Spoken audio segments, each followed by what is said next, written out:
this story remains the same. Those young fans will be happy for their Lakers, and the Portland Trailblazers will be excited about meeting up with the New York Knicks in Sunday's championship game. Still a little ways to go. 2:39 left on this fourth quarter clock. If New Orleans can hit the gas and come back to win, they'll need to do so by 5. So that hill is awfully tough to climb. They're running out of clock here. Speaking of the Blazers, Christie at the line to our right. I mentioned the Zion Williamson extension, Corey, before we went to the break. That renewed, I guess, how do I put this? That was clean. Inspiration for Zion to be the centerpiece of that New Orleans franchise. I think there's a couple things in play there. And one big one was who was in your chair earlier today here on the ESPN family of networks. C.J. McCollum's arrival in New Orleans turned their season around and maybe have changed the trajectory of Williamson's thoughts going into the summer and whether or not that extension is in play for him. Well, also, when you add that, you also think about the playoff run this year, winning 2 games against, the #1 seed Phoenix Suns. Maybe there was contact on that play, maybe a little bit of acting on that one from Stewart, but he got the call. Okay. But, when you look at the excitement in New Orleans, what is happening with the Pelicans after that playoff run, just energizing. And again, you add Zion to the mix, things are looking up for the Pels. Give your guy Griff a lot of credit for the way they built that. In the trade to get CJ, but I can tell you right now, we can talk Zion, CJ, all those guys. Brandon Ingram is the best player on that team. Again, and I love Zion, but they will go where Brandon Ingram takes them. And I believe he is the key to their success moving forward. The handle from McCoy, unable to float it over the top, but a second chance opportunity? No, never hit the rim.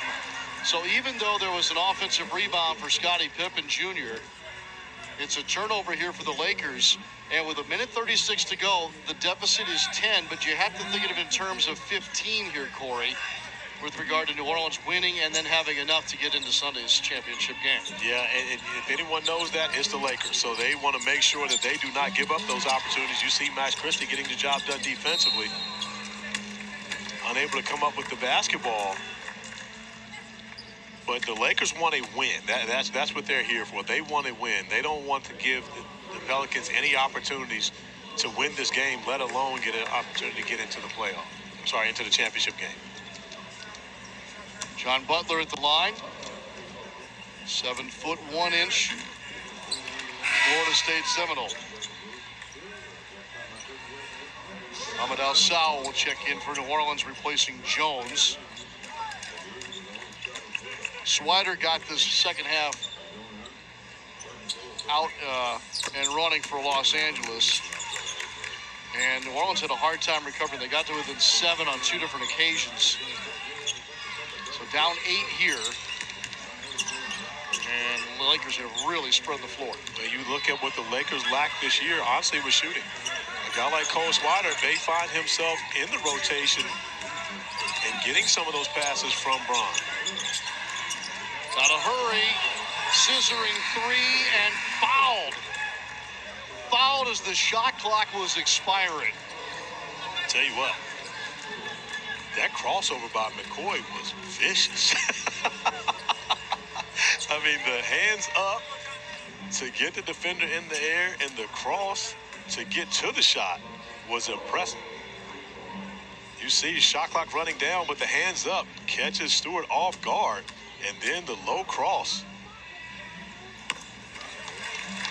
He can put this thing away pretty much right here at the line with 1:03 to go. I thought it was going to be yet another Laker turnover via the shot clock. That seemingly just happened a couple of possessions ago. And these are 3 big free throws from McCoy and the Lakers, who will move to 2-2 and then wrap up their run tomorrow on a full day of action in Las Vegas. 1 minute remaining.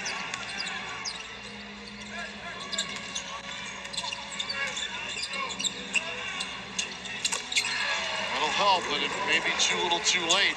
But you mentioned those 3 free throws. Yeah. In comparison to, having the ball down 9, that would have made it a 6-point game. McCoy's 3 free throws keeps that separation at 8 points. He's got the handle showing again. Oh, yeah. I mean, it's time to show it off. Just missed tough. Turned it over. Need another 3 here from John Petty. Step back for it. Rimmed out. That did everything but go in. And with the shot clock dark, the Lakers can dribble this out. They will win. Pelicans eliminated from championship contention. And so our final on Sunday is set. The final score, Los Angeles 102, New Orleans 94. Big night for Cole Swider and Scottie Pippen Jr.